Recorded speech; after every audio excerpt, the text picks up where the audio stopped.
Okay, bismillahirrahmanirrahim. Assalamualaikum warahmatullahi wabarakatuh.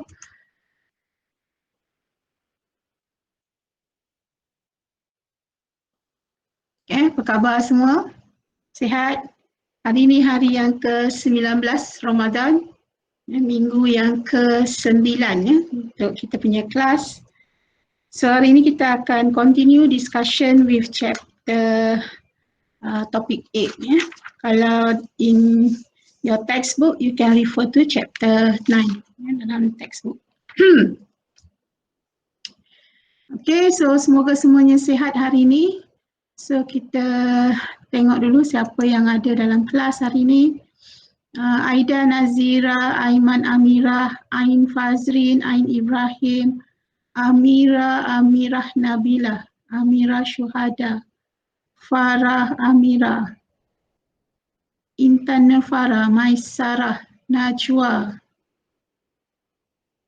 Nur Qayyum, Nur Diana, Nurha, Nurul Atirah, Nurul Syazwani, Putri Nabila, Sarah Nur Arisa, Syah Nadia Syarif, Siti Khadijah, Siti Nur Afika, dan Zalifah Hasbullah.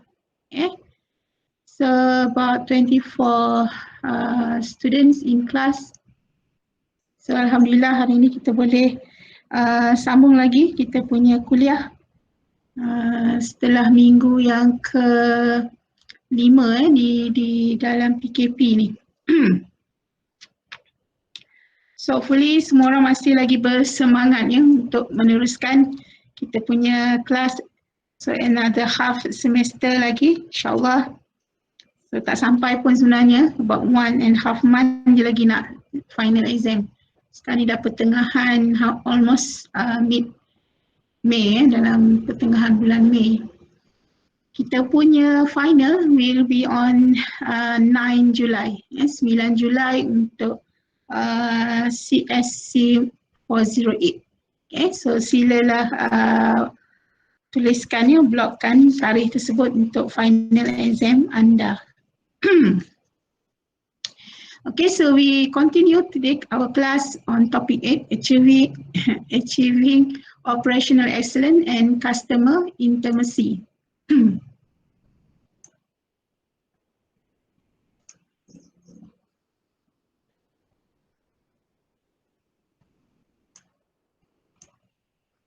Okay, so as usual, we look at the outline of this topic. Okay, so in this topic, we will discuss on how enterprise system help businesses achieve operational excellence.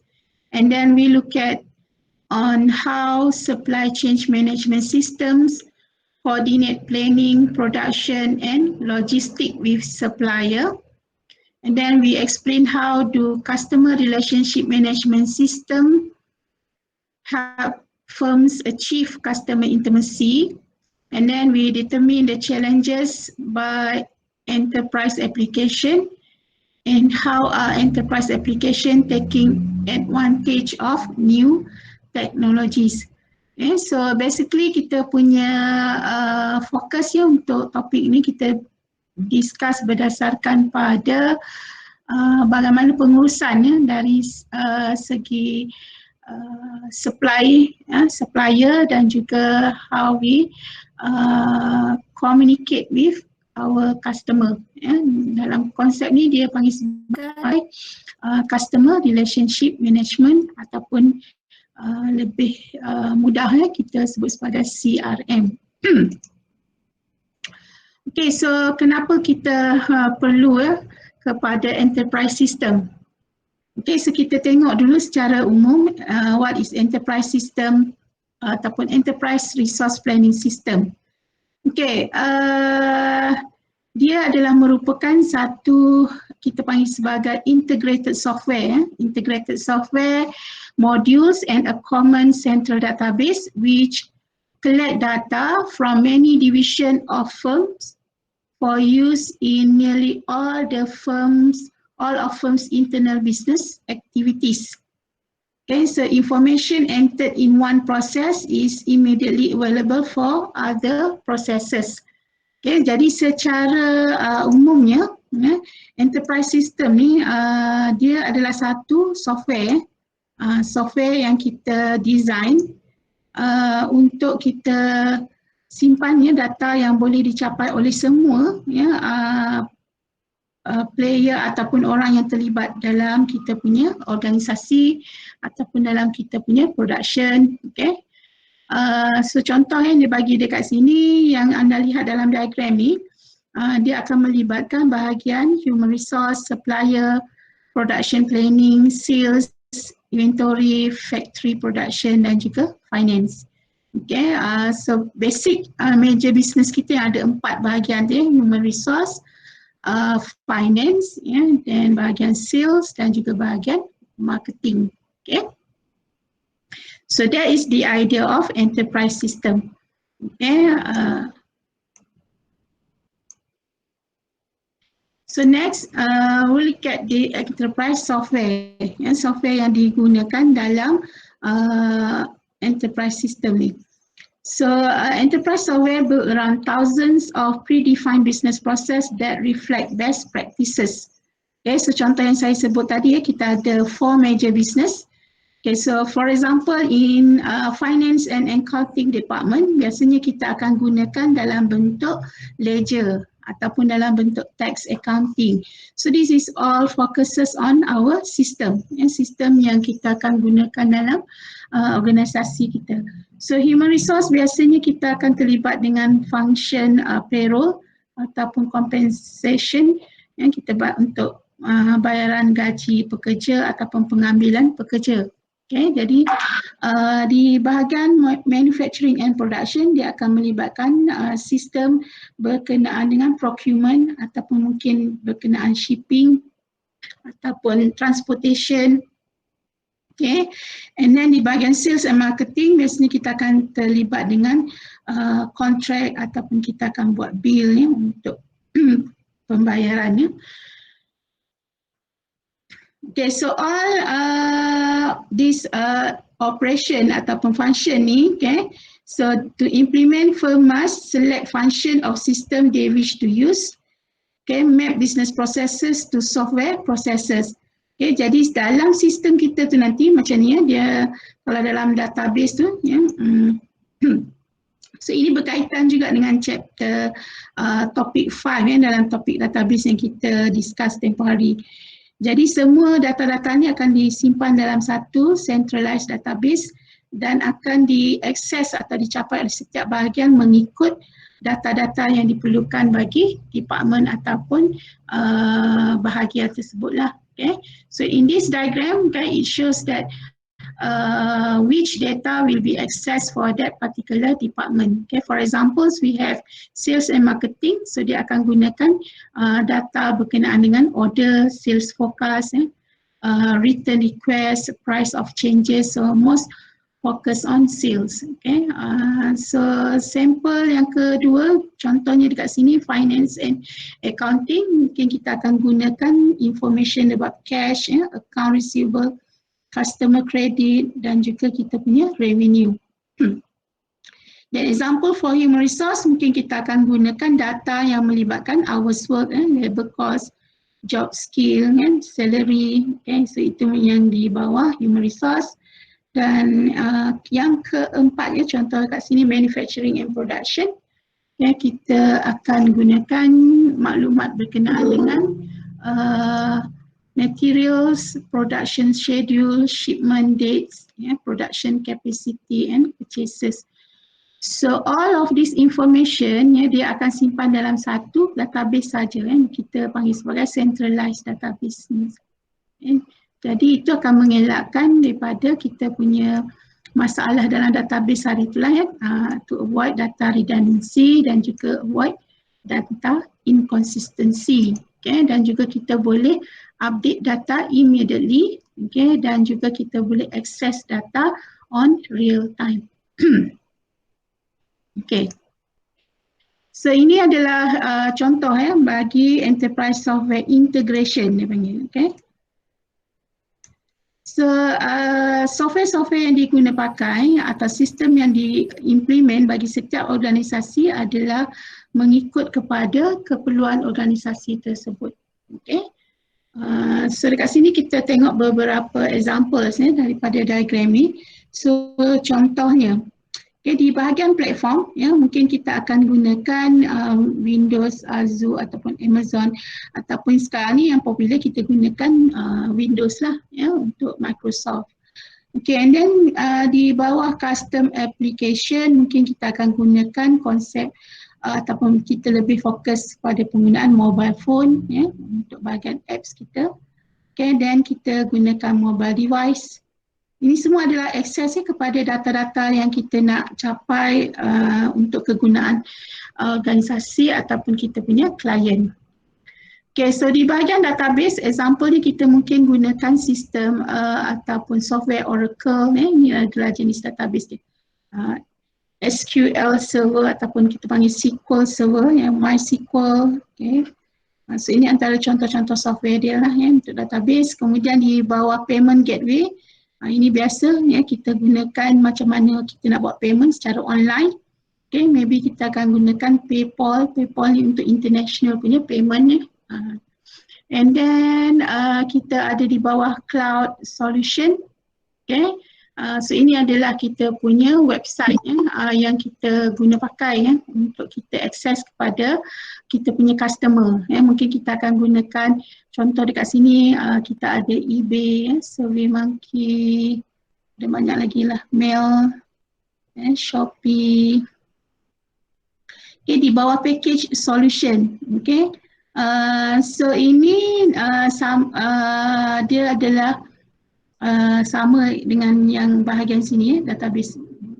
Dia punya function tu untuk database lah ini bahagian software ataupun dia punya programming yang kita gunakan Mungkin kita akan gunakan software SAP, Oracle yang di-offer oleh IBM. Okay. Kita gunakan SharePoint ataupun dalam untuk software mungkin kita gunakan Excel yang kita belajar tu boleh juga diguna pakai untuk simpan data kita. Okay, dan juga dashboard. Okay, dan kita ada framework.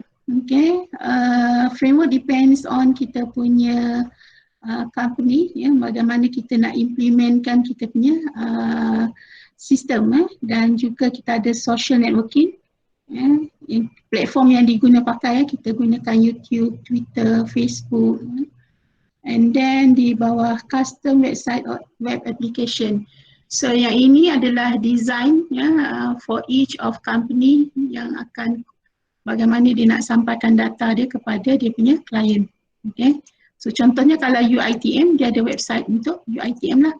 So klien kita terdiri daripada pelajar-pelajar. Macam contohnya kita dalam proses pengambilan pelajar baru. Okay. Jadi kita akan buat promotion melalui web application ni. Okay, itu juga termasuk dalam konsep dalam enterprise software integration. Okay. So next, business value of enterprise system. So apakah kebaikannya dengan menggunakan enterprise system tadi? Software-software yang kita gunakan. Okay, yang pertama ini semua kebanyakannya lebih menjurus ke arah bisnes lah. Untuk the main objective adalah untuk mencapai profit ataupun goal yang ditetapkan oleh setiap organisasi. Okay, yang pertama increase operational efficiency. So of course dengan adanya sistem kita lebih efficient on time then user can use system at any time, anywhere, any place. Boleh dicapai di mana-mana mengikut kepada organisasi lah. Walaupun disebut anywhere, anytime, it depends on the organization setting. So ada capaian yang boleh hanya dilakukan secara local area network. Ingat lagi dalam networking tu semua ni combination of all the topik yang kita discuss sebelum ni. And then kalau dia wide area network dia boleh dicapai di mana-mana lah contohnya macam kita boleh gunakan Google, Yahoo, Facebook 24 hours. So kalau macam dalam sistem organisasi mungkin kita ikut pada office hour sahaja. So tengok pada bagaimana operation itu operasi sesuatu organisasi dilaksanakan mengikut polisi dan juga rules bagi sesuatu organisasi.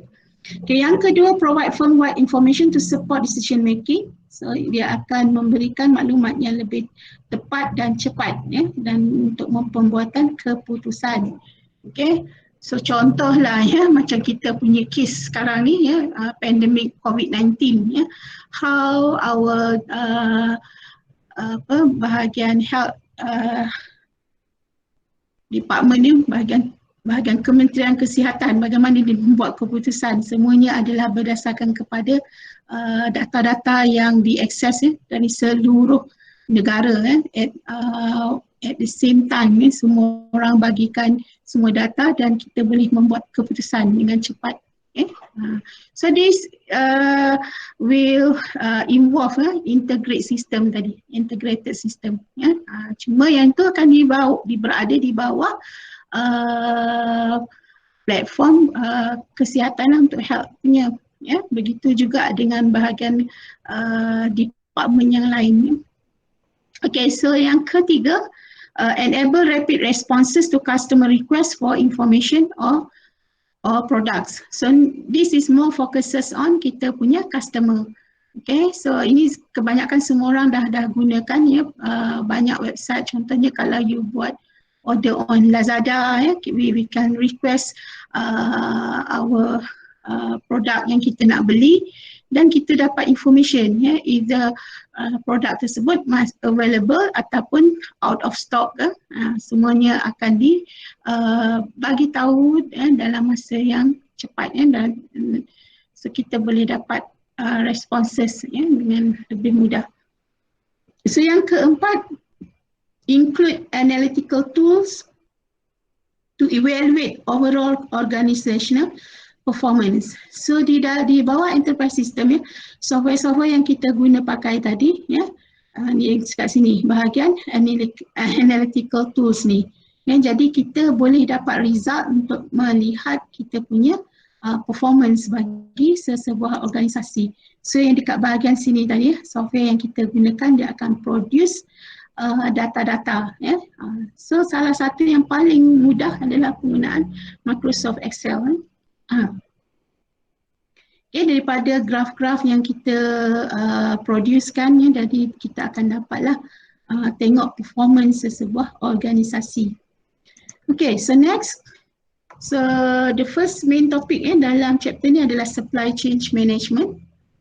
Okay, so before we have internet, kita tidak ada lagi istilah dalam supply chain management. Dia diperkenalkan untuk kita solve the problems apabila kita menggunakan internet dalam kita punya pengurusan dari segi management ataupun dari segi perniagaan kita. Okay, so kita lihat dari segi definition for supply chain. So supply chain management is a network of organization and process of procuring materials, transforming them into products and distributing the products. So actually yang ni sebenarnya adalah di bawah konsep asas dalam kita punya ekonomi function dalam bahagian sektor ekonomi cumanya kita lihat dari sudut penggunaan sistem di mana data-data kita lebih mudah dicapai dan juga kita simpan data dalam bentuk sistem dalam bentuk sistem yang kita develop untuk kegunaan production ataupun kegunaan organisasi. Okay, so ada dua keadaan dalam konsep supply chain. Satu kita panggil sebagai upstream supply chain, yang kedua sebagai downstream supply chain. Dia berbeza, pendekatan diambil, it depends on that organisasi. Bergantung pada organisasi sama ada dia nak buat konsep perniagaan itu dalam bentuk upstream ataupun downstream. Okay, so di bawah upstream supply chain, okay, so kita bergantung kepada supplier, okay. Process for managing relationship with supplier, okay. So kita gunakan sebagai konsep upstream supply chain. So downstream supply chain, organization and process responsible for delivering product to customer. Okay, so ini daripada production kita akan hantar kepada customer. So internal supply chain for companies doing manufacturing such as like so ini contoh yang paling popular lah ya dalam supply chain sebab dia yang antara ya company yang berjaya yang menggunakan konsep dalam supply chain management.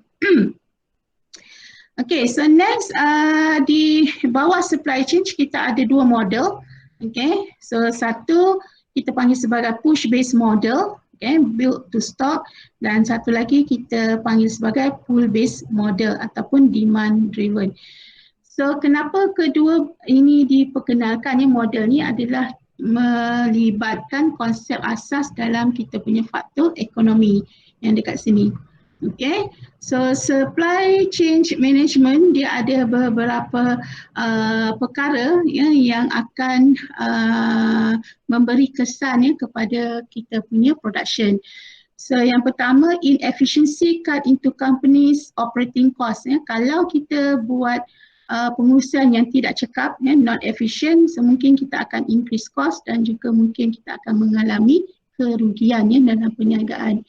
And then dia ada satu konsep yang dipanggil sebagai just-in-time strategy. Yang ini semua ya lebih kepada fokus bagaimana kita buat kita punya production tadi. Production daripada pihak supplier kepada customer. Okay, so konsep asasnya dalam just-in-time strategy. So yang ini lebih fokus kepada bahagian stok.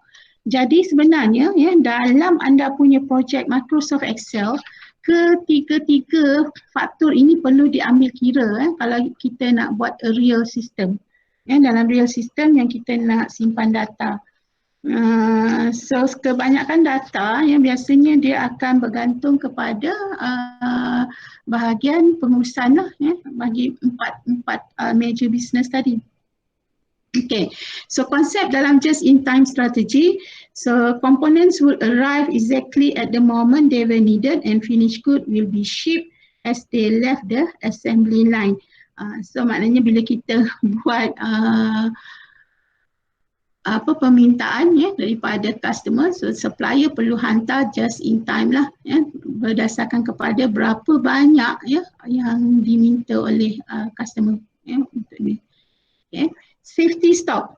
So di bawah safety stock kita akan ada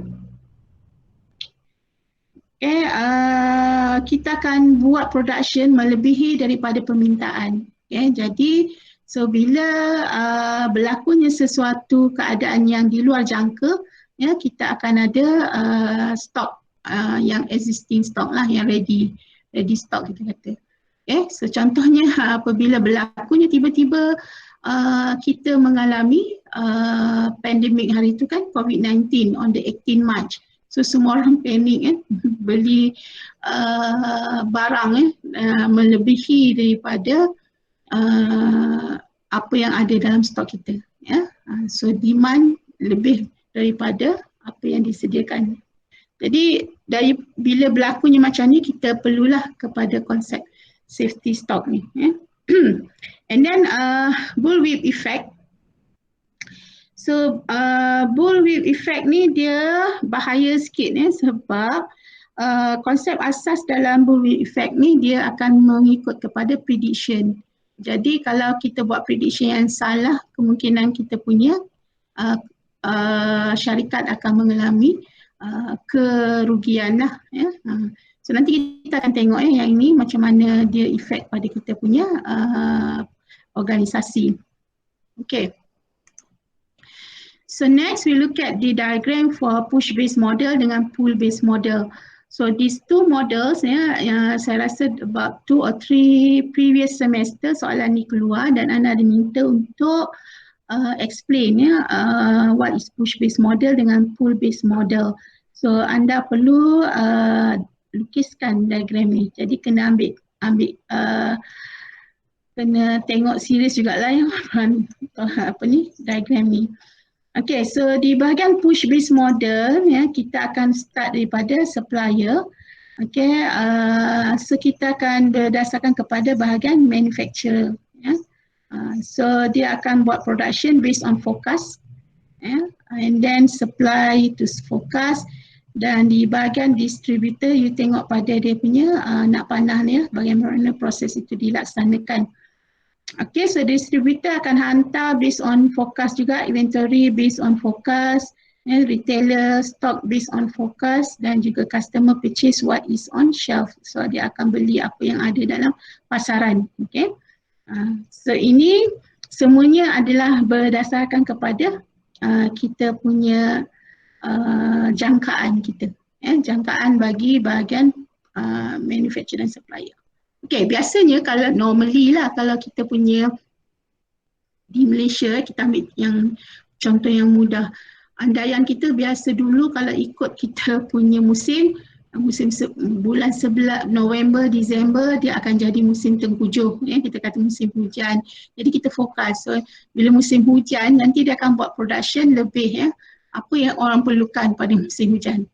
Payung, baju hujan mungkin dia akan buat yang based on forecast tadi lah. Jadi pada bulan November dengan Disember tu ada banyak ataupun di Malaysia kita dah setkan bulan Januari kita akan start dengan kelas sesi persekolahan.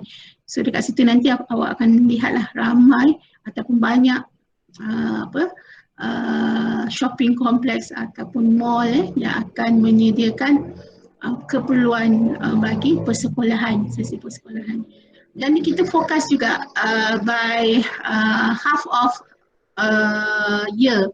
Contohnya dalam bulan 5, bulan 6. Nanti kalau you pergi mana-mana shopping mall ataupun kedai-kedai, dia start balik jual barang-barang persekolahan, stationery. Sebab jangkaan dia bila setengah tahun je kanak-kanak sekolah ni akan start lah baju rosak ataupun kasut koyak kan.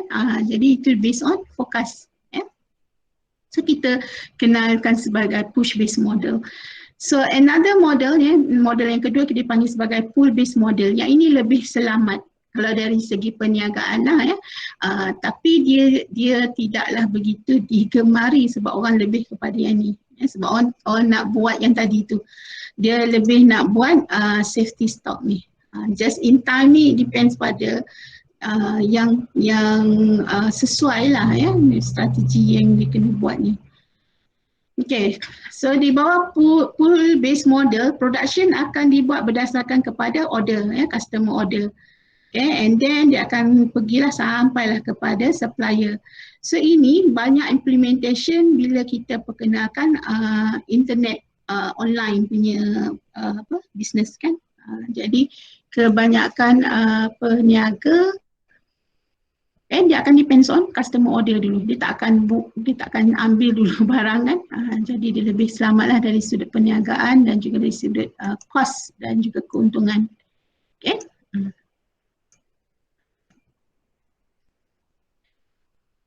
So ini adalah situasi yang berlaku dalam proses supply chain management. Okay, so semua adalah pihak-pihak yang terlibat dalam proses tersebut.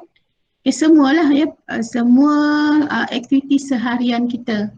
Okay, dari segi logistik, dari bahagian physical good flow, kemudian di bahagian information dan juga di bahagian fund.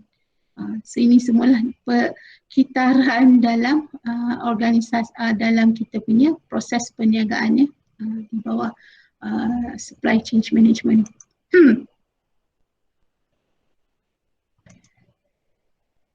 Okay, so yang ini adalah diagram yang menunjukkan keadaan yang berlaku di bawah bullwhip effect. So yang ini jadi based on this situation dia akan tengok which model yang dia akan guna pakai. Sama ada dia akan gunakan based on forecast ataupun based on demand. Okay. Okay, so di bawah diagram tadi, di bawah Bowlby effect, sebenarnya dia ada graf kat sini. So dekat sini dia adalah sistem rantaian, rantaian perniagaan. Okay, so di mana dia akan melibatkan upstream dengan downstream tadi. Okay, so upstream kepada supplier, so downstream based on demand. Okay, jadi kalau based on supplier, dia akan tengoklah pada kita punya sama ada forecast dia. Okay, so macam contoh saya bagi tadi, kalau bulan 11, bulan 12, kita banyak memerlukan untuk cuaca kita, musim hujan ke, and then dia akan keluarkan production yang banyak lah. Tapi di bawah konsep di bahagian customer level, dia lebih kepada permintaan di bawah downstream ni.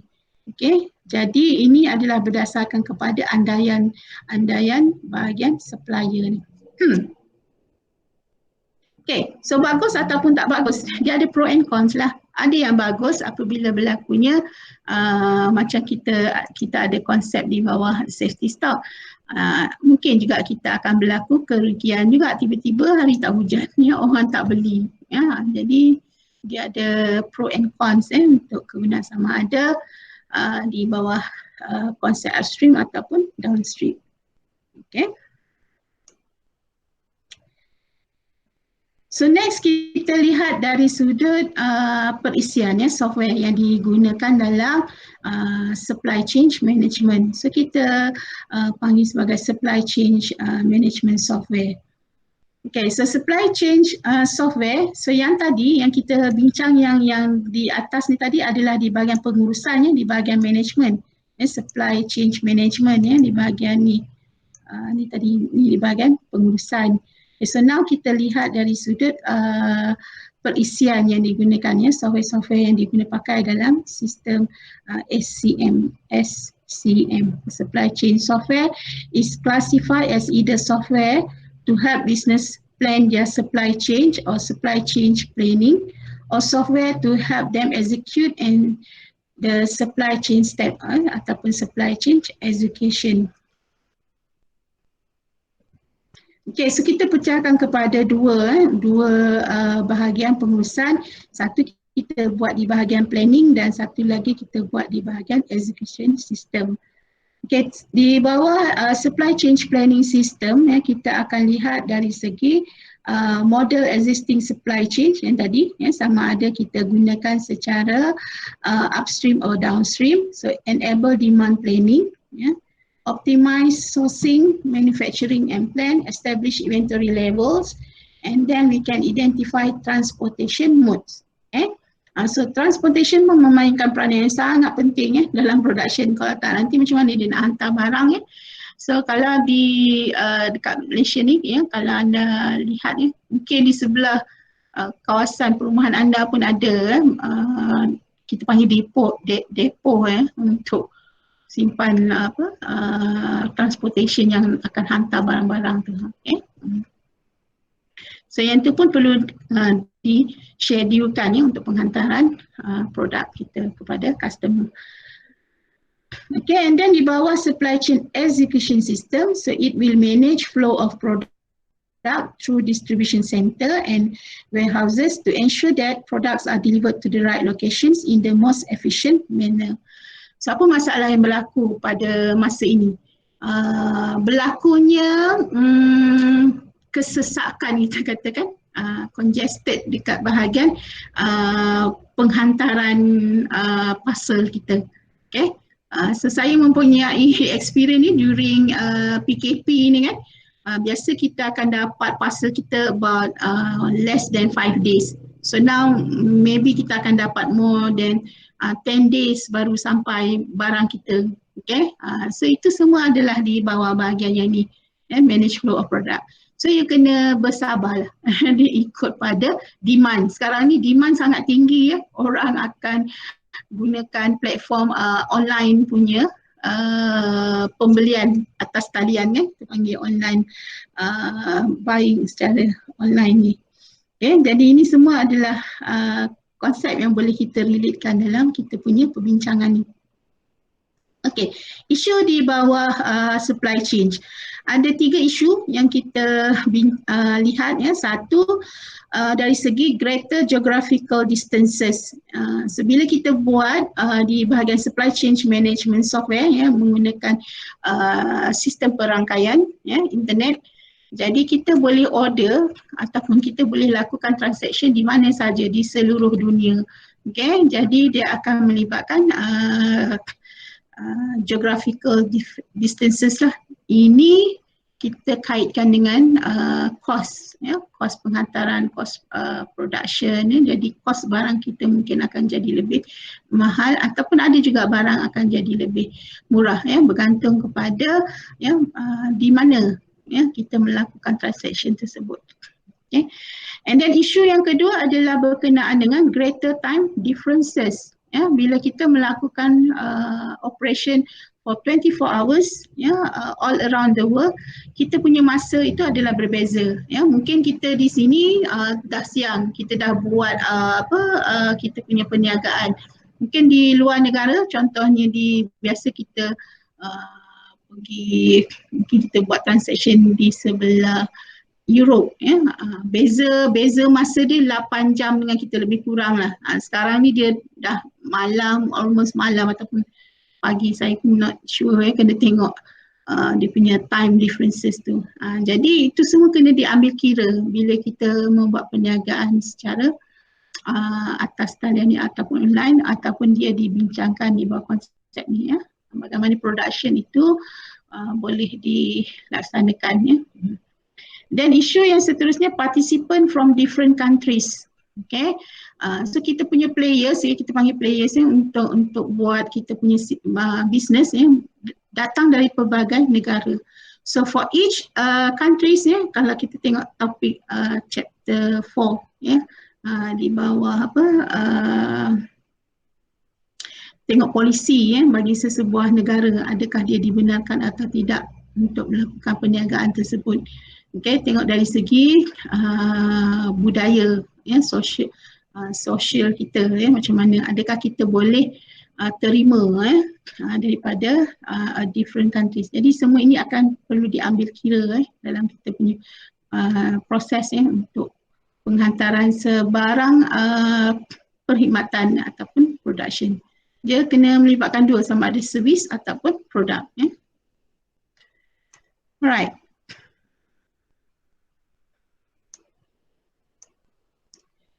Okay, so next, kebaikan ya, dengan adanya sistem rangkaian ataupun internet, so helps manage global complexities.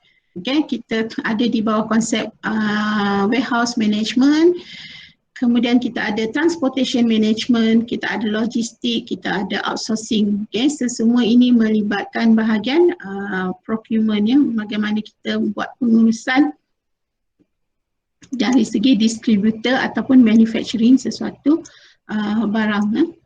So ini adalah sistem rangkaian lah yang ada di bawah internet.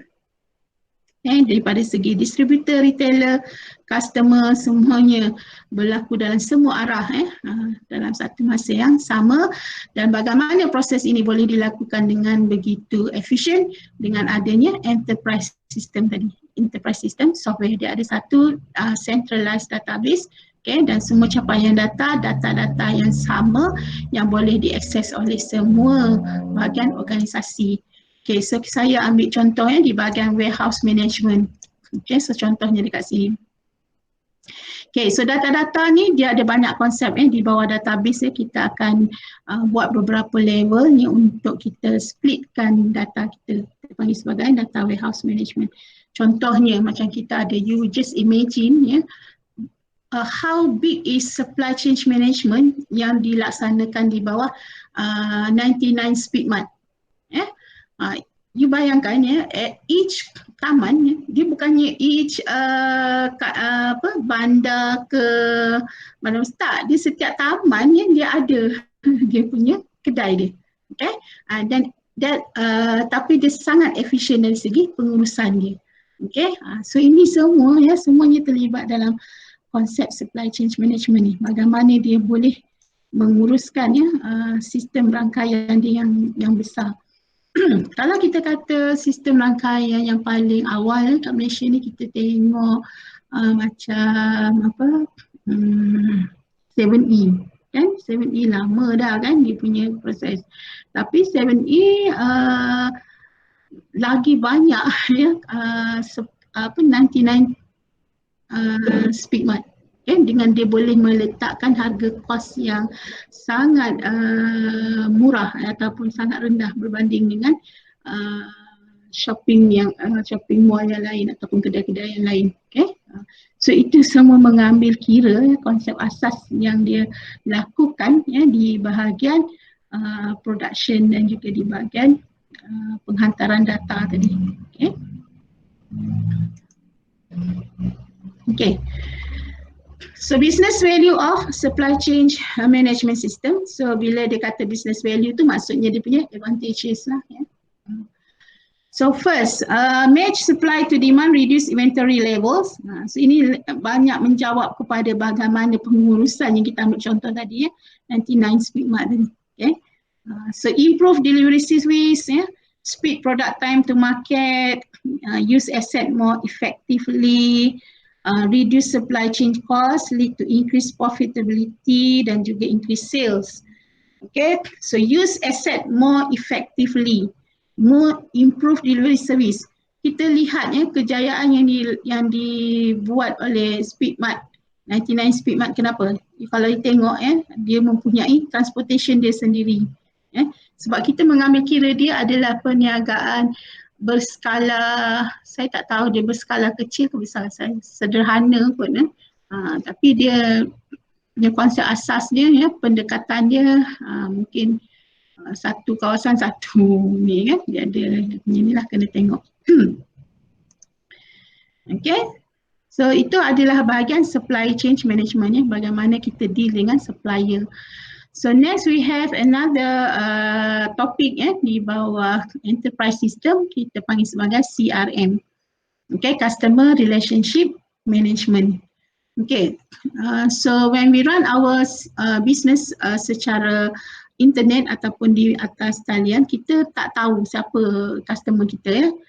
So knowing the customer, we don't know. So who will be our customer? Okay. And then in large business, too many customers and too many ways customer interact with firm. Okay, ada pelbagai cara kita berinteract dengan kita punya klien. Okay, for example, kita sekarang ni ya, macam mana saya berinteract dengan kita punya customer. Macam UiTM, pelajar adalah dia punya customer, adalah produk dia. Jadi macam mana kita nak menyampaikan maklumat ya kepada pelanggan kita. So salah satunya apabila berlakunya pandemik ni ya, kita mengambil pendekatan, kita buat meneruskan pengajaran kita secara yang kita panggil sebagai ODL, online distance learning. Okay, so semua itu termasuk di bawah pengurusan customer relationship management ya. So these two topics are very broad ya, sangat luas dan sangat besar untuk dibincangkan ya, untuk di bawah SCM dan juga CRM. Okay, so kita lihat ya dari segi it's okay, siapa Ashraf, saya faham ya kita punya line ni ya, saya pun tapi selalu bila YouTube kita doalah supaya kita ni so that's why ya, itu cabaran kita okay di bawah ni. Okay, so don't worry Ashraf, saya akan try sharekan nanti apa yang kita rekodkan sebab dia punya line ni. Sebab saya tengok tadi awak sekejap ada, sekejap tak ada tak ada masalah ni. Okay, so kalau you dah offline tu boleh try ni lah. Tapi jangan terus hilang lah, cubalah lagi ya untuk joinkan kita punya kelas lagi. Okay, it's almost 9, okay. Saya bagi rehat sekejap ya, mungkin buat 1 hour dah, mungkin kita boleh buat refreshment sikit ya, meregang-regangkan apa yang perlu dibuang, kita buang dulu. Okay, so saya stop sekejap, jangan ke mana-mana ya, kekal kekal dalam kelas kita, jangan kesana kesini dalam rumah aja.